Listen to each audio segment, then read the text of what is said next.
kasama ng Espiritu Santo, sa kadakilaan ng Diyos Ama.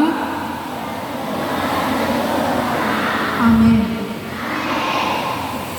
So, susunodin natin yung panalangin ng pambungad. Sasabihin ng pari, manalangin tayo. Hindi nyo ulitin yun, ha? Manalangin tayo, amang makapangyarihan ng iyong anak na si Jesus ay naglikha. Hayaan ninyong lumapit sa akin ang mga batang ito. Ang pag-aanyaya mo ay sa mga batang ito at pagkakalood kay Jesus ay aming pinasasalamatan. Nawa sila ay maging mga munting saksi ni Jesus para sa kanilang mga kapatid, lalo tigil sa mga taong nangangailangan ng kanilang tulong at pagmamahal. Hinihiling namin ito sa pamamagitan ni Kristo kasama ng Espiritu Santo magpasawalang hanggan. Magpasawalang hanggan. Magsiupo ang lahat.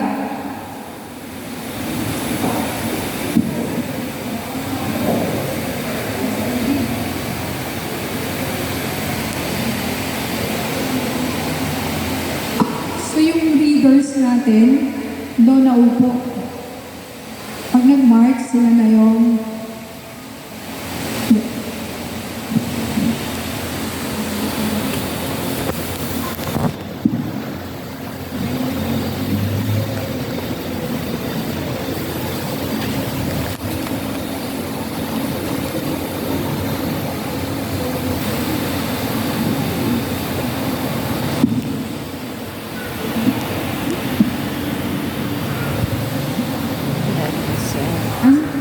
ang salita ng Diyos mula sa unang sulat ni Apostol San Pablo sa mga taga-Korinto.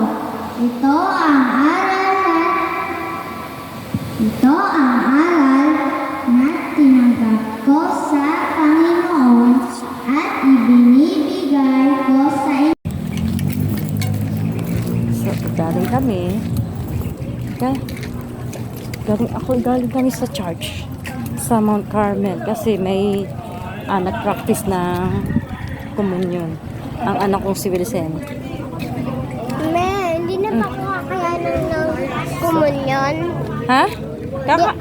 Kakain. Hindi, sabi ko, di na ba ako kakayanin ng komunyon? Anong hindi kakayanin? Hindi, sabi ko, di na ba ako kasali sa komunyon? Kasali. In-explain ko lang kalaman. Kinausap ko sila kasi yung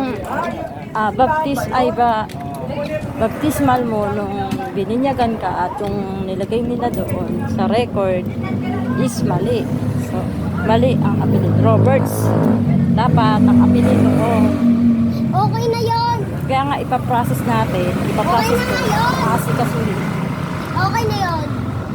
Roberts. So, ito na kami sa mag-aabang kami ng sasakyan. Tricycle.